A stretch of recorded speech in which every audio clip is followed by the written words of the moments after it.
Hey everybody, welcome back to the Doggone Positive Way. My name's Maria Ryan. I'm the host of this show and your dog trainer. And with me today is my very special guest, my very dear friend, Jon Patch. Yay, Jon. Hi, Maria. Hi, How are Jon. you? I am great. How are you? I'm good. I I mean, I miss can't you. believe it's like a day before Christmas Eve. Oh my God, I know. And this isn't going to air for a little bit. But yeah, we are coming up on Christmas Eve 2025, which is tomorrow. Scary. It's It crazy. comes so quick. It's flying by. It really is flying by. I'm like, wait a second. I felt like we just adopted Tony, but he's going to be a year like in January. No, it goes by fast. I Yeah. mean, it's like you blink your eyes and it's like next year already. Yeah. But yeah, no, I mean it's really come up quick. It The has. holidays, and then before you know it, they'll be gone. Yeah. And we'll be starting all over again. Exactly. So Jon, you and I have known each other for a very long time, and we started out as a professional relationship when I opened my shop. Oh, I opened it up in 2001, and then I think you and I got together maybe in '02 or '03. I think you were at SeaWorld and broadcasting out of SeaWorld. Yeah, originally I was broadcasting before that out of Universal Studios. Okay, yeah. And I was there for about 6 years. Mm. And then I walked across the street to SeaWorld and had a meeting with them and ended up going to SeaWorld for 5 years. Nice. And so there for a long time. I enjoyed it. I mean, it was great, Mm-hmm. doing the show there and everything because of the animal situations and everything like that. But if people know Florida that are tuning in right now, they know I-4 is a long drive, a treacherous drive, and you know, basically put your life, let Jesus take the wheel, you might kind of say. Yeah. It's a I don't crazy think roadway. even Jesus could help anybody on I-4, really. Oh, too many times I remember driving up and down there, and it was crazy. Between the traffic and just the accidents, it's just off the Yeah, hook. And it's a good, like, what, hour and a half with all that traffic, about sometimes an hour and two a half. hours. Yeah, And then yeah. driving home at night after the show is like a lot. So, If there was an accident, then you're like stuck there forever. yeah, it didn't matter what side you're on either. Because It'll be nice once they put the train in. So I can't wait because they're supposed to come up to St. Lucie, where I am now. And then I'm like, yeah, I'm hopping on that train. I'm going to Tampa. We yeah, no, need I mean that. it's going to be nice, like Tampa to Orlando, or Orlando Mhm. to Miami. Yep. So it'll be. I just worry about the pricing on how much it's going to cost. I know. That's the thing that I'm like, oh, because I heard so far it's like I think $75 round trip. Really? Yeah, I think That's a that was little it. pricey. That is pricey, Um, especially if you're going to do it like if you're working right. If and you're going to doing it commute. every day. So, but I also wonder too how they're going to make it customary for people to go with their service dogs. So I wonder Hmm. how that will work. So Well, I'm not sure how Brightline is accommodating, at least right now, because I believe that's the train that's going to go across correct. the state, right? So Yeah.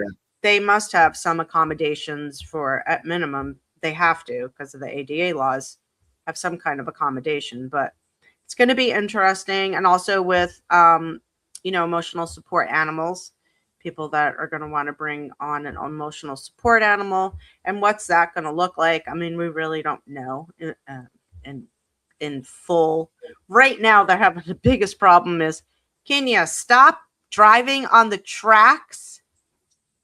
Can you Actually, stop? And then blaming the train I heard about that. I've heard they've. so much. Yeah. So much. It's like, oh, Yeah. we shouldn't have Brightline anymore. We shouldn't have a train. And I'm like, no, no, no. No, we need You the need train. mass transit in the state of Florida because, Oh, yeah. I mean, Florida is turning into California, traffic Hmm. wise, Yep. and inhabitants wise. I mean, there's so many people moving into Florida because people are trying to get away from all that cold weather and all. So, Yeah. Yeah. I don't know. I don't know. We'll see I what don't. happens. It'll be interesting, but it'll be great for people like me and just in general, just to be able to travel back across the state on a train would be awesome. Like, I love the train, so no issues there.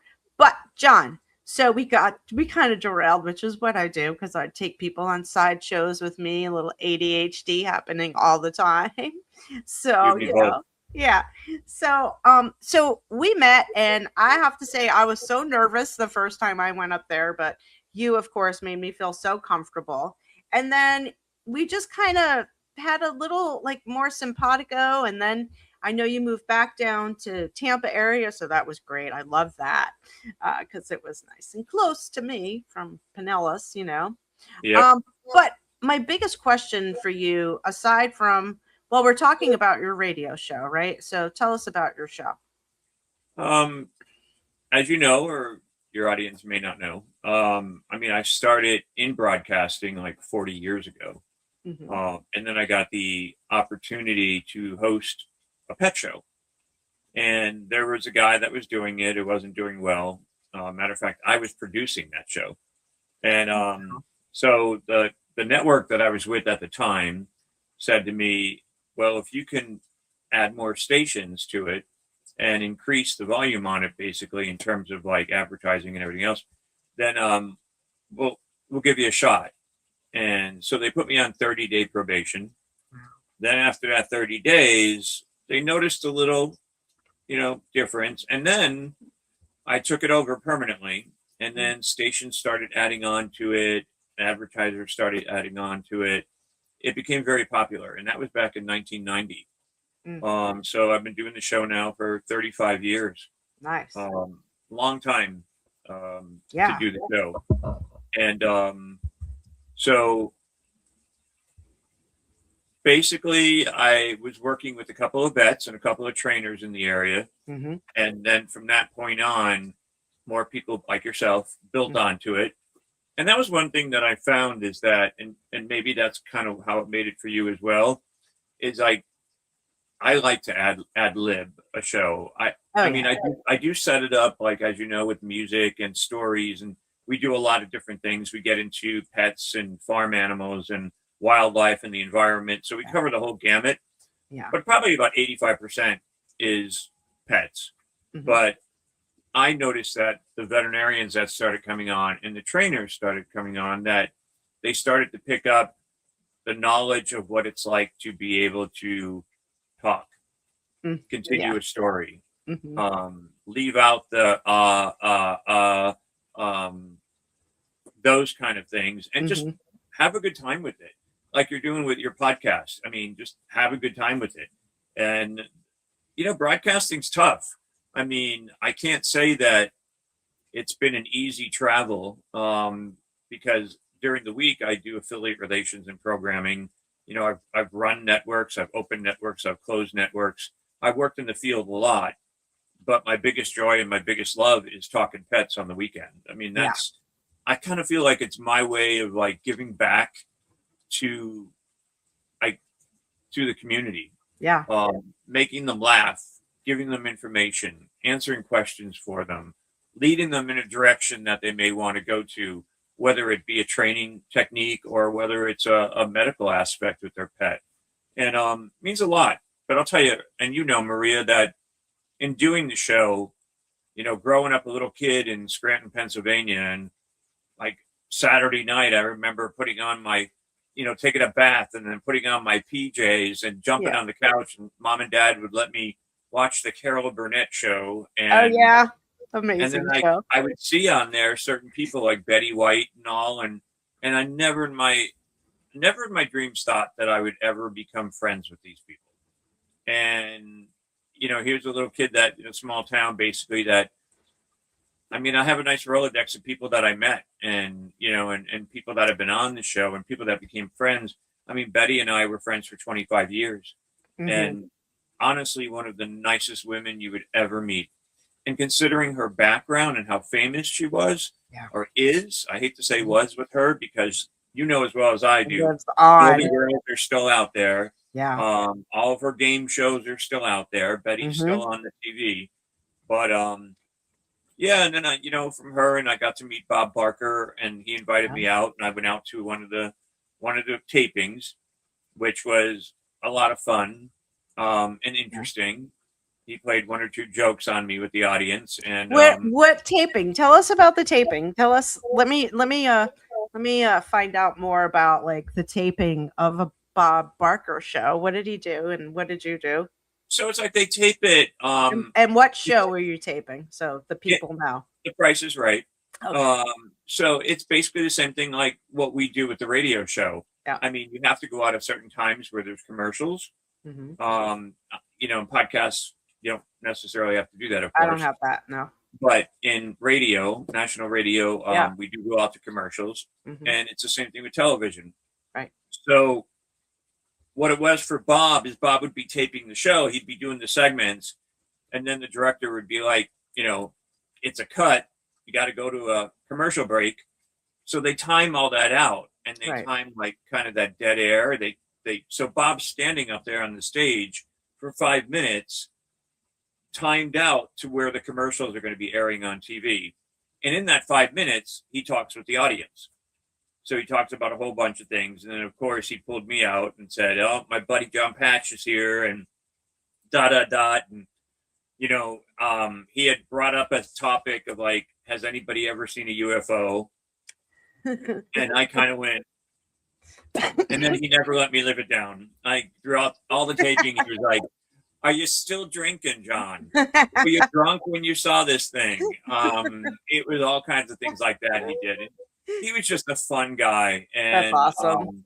he loved coming on Talkin Pets. It was like if he could talk about animals and helping animals, he was thrilled. I Yeah. mean, he was sincerely one big animal backer. Yeah. And like Betty, like him, a lot of their money when they passed away went towards animal organizations. Hmm. Like a lot of Bob's money went towards colleges and universities that Hmm. had law school courses on animals, and Okay. he contributed to that.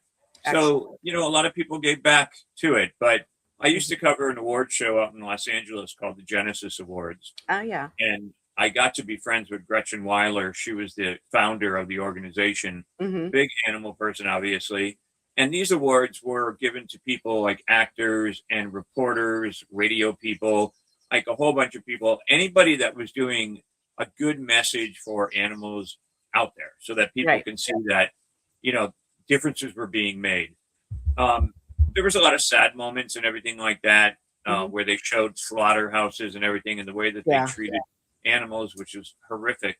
Yeah. Um, very scary, actually. Yeah. But that aside, I mean, they had a lot of like important people there. Right? People from news channels across the country, and Hmm. I mean, Prince was there. I met so many different people, Right. actor wise, and actress wise. Hmm. And ones that were on the D list and ones that were on the A list. It was a variety of people, and Bill Maher was there. I'm sure you know Bill. Yep. Um, so it was just it was a lot of like it was fun, but it was important. And I interviewed people, and one day Merv Griffin walked in. He was with Mm. Nancy Reagan, Yeah. and it was just an amazing time. Yeah. So for me being a reporter and doing the pet show, Hmm. it was like great for me on the animal aspect, but it almost brought out the kid in me with meeting all these celebrities and all these important people. Yeah. But People that you watched on television, like you said, on Saturday night, yeah, or so I I mean, mean, I think that people that are watching your podcast now and everything, and or kids or whatever that are watching, it's like you never know when you're that small kid growing up in a small town what could happen. right. And you just take a chance at it. I mean, my whole dream was television. Yeah. I wanted to be a news reporter, an anchor, something of that type. Did you go Um, to school, John, for yeah, broadcasting? Like, what I made you? graduated. This is a question I ask everybody. I'm sorry, I don't mean to cut you off, but No, let go me ahead. just back it up. Like, what I always ask people, what made you decide? Start with what made you decide to go to broadcasting in school and that type of thing, and I follow that career I of went to broadcasting. school to be a veterinarian. and that's what I wanted to be. Ladies and And gentlemen, you would have made such a great veterinarian. I I wanted to be mean, so the badly, but love. Oh my God. Okay. my courses like biology, chemistry, Uh-huh. love them. They Yeah. didn't love me. Yes. So he was like, something's got to change. So Right. then I thought, all Course right, I'll go on the correction. other aspect, and I went into acting. I thought, Okay. I wanted to be in movies, and and Hmm. so on and so forth, and did that for a little bit. There was one or two things that I didn't like about it, and I ended up getting out of it. Went into journalism, Hmm. and then after journalism, got out of that real quick. And then I landed in broadcasting, and I Wow. graduated from Penn State University in broadcasting. Nice. And then I went to New York, Hmm. tried getting in. Yeah. Um, Nobody was Put opening it. up any doors. Nope. No, I think the closest thing I had was like cleaning toilets and windows. Yeah, that's as close as you That's got to the studio. that was the job that I was, okay, we'll hire you here, but you'll get to meet people and work your way. I'm like, oh, okay, but I have to pay rent and survive in New York. Right. That wasn't going to happen. Mm-mm. So eventually I moved to Florida, and, Hmm. and I did get a job part-time, and it ended up in radio. Wow. And then I worked my way through Hmm. to the point in 1990 when I took over the pet show and started hosting Talkin Pets. Right. And I've been with it ever since. And it's been as you know, been my baby. Your And baby. yeah, I mean, I do put a lot of time into it. Hmm? And the thing that I like, and I even tell program directors and general managers across the country, the thing that's ideal about Talkin Pets is that it's not just me.